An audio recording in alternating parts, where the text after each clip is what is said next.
Moderator is Apurv Gupta, who is on our board of directors. Over to you, Apurv. Thank you so much, Dr. Durbach. Ms. Hedva, it is a pleasure for you to join today in World Information Transfer's Virtual Voices series. Thank you to everyone from around the world who've joined us today to hear our incredible speaker. As Dr. Durbach said, she is the UNESCO Artist for Peace, the Goodwill Ambassador and Special Envoy for Cultural Diplomacy for UNESCO. In addition, Hedva's monumental sculptures have made their way around the world. The most notable being the Garden of the Tree of Peace, which we will see and pictures of. Hedva, with that, I'd like to pass you the floor and kick off with a discussion on your work around UNESCO, your abilities as an artist and how you view the world. With that, look forward to hearing what you have to share. Thank you so much. Thank you, Dr. Durbach. Thank you, Mariam, Hanifa, Apurv, and the technical team. I'm very happy to be invited by the Virtual Voices, sponsored by the World Information Transfer. It is a pleasure to be here and to speak about the importance of cultural diversity for me as a UNESCO Goodwill Ambassador for Cultural Diplomacy. I wish to remind us of the few words of former UN Secretary General Kofi Annan that resonate with me about peace. It must encompass economic development, social justice, environment, protection, democratization, disarmament, and respect human rights, and the rule of law. Many of these pillars of peace and be identified through the process of dialogue across cultures that is the essential component of a culture of peace. Cultural diversity has been a driving force for me, like artistic project with UNESCO. Moreover, I have witnessed as a UNESCO Artist for Peace and now as a UNESCO Goodwill Ambassador and Special Envoy for Cultural Diplomacy. The reflection within this organization on those interrelated questions. However, we have to back in the recent history, the term culture diversity was conceptualized at UNESCO in the early of this 21st century to challenge the rise of violent extremism and acts of terrorism in all regions of the world. At that time, outstanding cultural figures and political representatives working with UNESCO were thinking the dialogue between cultures and civilization would bring to the world a climate of peace. This is our role of ambassadors of goodwill and artists for peace. UNESCO Goodwill Ambassadors are an outstanding group of prominent individuals and celebrity advocates who spread the ideas and goals of UNESCO through their names and fame. Those prominent individuals from the worlds of art, academia, literature, sport, entertainment, and business help bring attention to education, science, culture, information, and communication, raise funds and mobilize public opinion around the UNESCO fields of competence. The Director General has invited a number of high-profile individuals to serve as Goodwill Ambassadors to promote the outreach and visibility of UNESCO at all levels and contribute to the achievement of the organization's strategic program, objectives, and electoral of intercultural priorities and themes. Two of these priorities are gender equality and Africa, education in Africa. In 2005, member states of UNESCO adopted a landmark convention on culture diversity. The convention was based on the belief that all forms of culture, art, literature, lifestyle, ways of living together, traditions and beliefs would flourish in societies where certain values are fulfilled: democracy, tolerance, social justice, and mutual respect between people. Cultural diversity is a strong element part of human security in the sense that respect for other cultural identities and tradition, constant exchange and intersection between cultures strengthen tolerance and become factor of peace.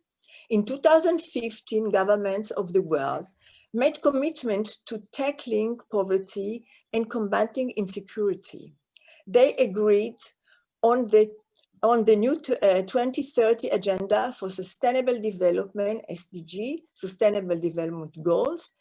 Thanks to UNESCO, this Agenda 2030 became also a milestone in international culture policy. Investing in culture can also lead to results that contribute to the well-being of communities, individuals, self-esteem, and quality of life, dialogue, and cohesion. Therefore, culture and cultural diversity are crucial for sustainable development and are investment in identity. The success of the 2030 Agenda for Sustainable Development does not only depend on government, but also efforts of civil society, the public at large, and artists. With my sculptures and art camp in my capacity as UNESCO Goodwill Ambassador for Cultural Diplomacy, at my modest level, I wish to contribute to the implementation of the United Nations Agenda 2030 for Sustainable Development. Now the link between plurality of culture, peace, and development becomes more evident. The human mind is a whole. Culture is interrelated into development, and both are necessary to foster a culture of peace and tolerance. I will tell you more if you want to know about my work. I can say that on one hand, I have my sculptures which are talking, my sculptures that are delivering a message. And on the other hand, I have my big program as being the godmother of a program at UNESCO with the Andorra's Commission to UNESCO. And we are working all together since few years when they asked me to be the godmother of this program.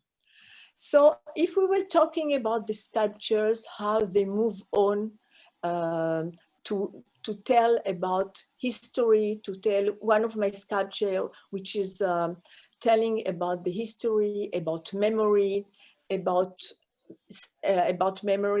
and heritage, is in the garden. You can show, please, at the Garden of Krakow in Poland. And I can relate this. How does it help the sculpture, how they help for the education for peace? Can you show it, please?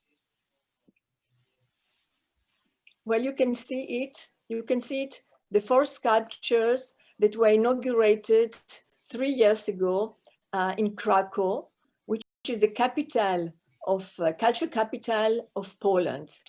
So if you see in the middle, the first one to the right is the destruction. You can feel a destruction, the tearing, the destruction, and then the second one, the explosion from the right to the left.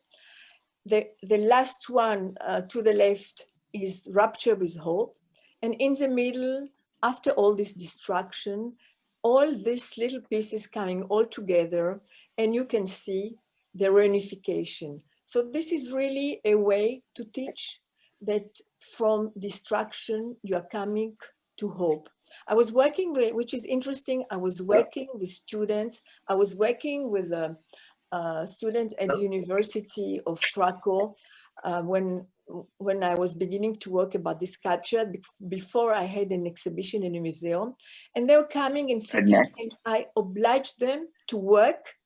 Well, this is reunification, and just the left one, it's a rupture with hope. And I really obliged them to work and to draw, because I feel that through sculptures, 3-dimension, you can learn much more than books. It's important to learn, to study all the time, but it's another kind of education to show that through art, we can move on and to give some other quality to the books and the imaginary, which is very important. So this is all the theory about the sculpture, which is telling the story of tragedy. I was thinking about the tragedy in Europe. We are 1 hour for Auschwitz. So all this, you know, I was thinking that it will give also example to other nations and to show that always there is a hope in every act. Every time you have to think about hope, from destruction to reconstruction. And now the second theory, which is really important for me, since 10 years that I'm working about the Tree of Peace. Can you show it, please? It's the Tree of Peace. This is tearing, you can see. And this is, can we see? This is in the Garden of Hope, yeah. Okay, now we are coming to this theory, which is the Tree of Peace. I will tell the story of this Tree of Peace because it's absolutely amazing. About 10 years ago, I was always thinking about peace. How can I show in a sculpture with bronze, how can I show that there is a peace? I can show that people can live together, being together, and putting together the 3 religions. So this, you can see it here, I don't know. Oh, can you see it here? So in this sculpture, when we look, this is in Andorra, by the way. This sculpture, to the right, you can see on the top, you think it's a bird, it's a dove flying for peace, but it's a bird, okay, but it's the symbol of Muslims. So you see the half moon. When you turn this around, you can see here the crease. So I have another religions, which is Catholic religions. And behind, it's the Aleph, which is the beginning of Bereshit, beginning of the Torah. So it's the religious, you have the third religious with the Jewish. You have the word, if we see again the sculpture, please.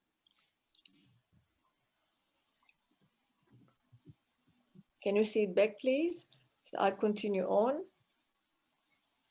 So, so just to tell you that, meanwhile, I will tell the story before we are looking at. Yeah, Fred, can you just put up the screen? Fine. So you can see to the left, the word salam in Arabic and shalom in Hebrew. You can see it. You can see down the word hai, which means life in the Bible. So the branches of the trees, they're giving hands. They are asking for peace, for living together.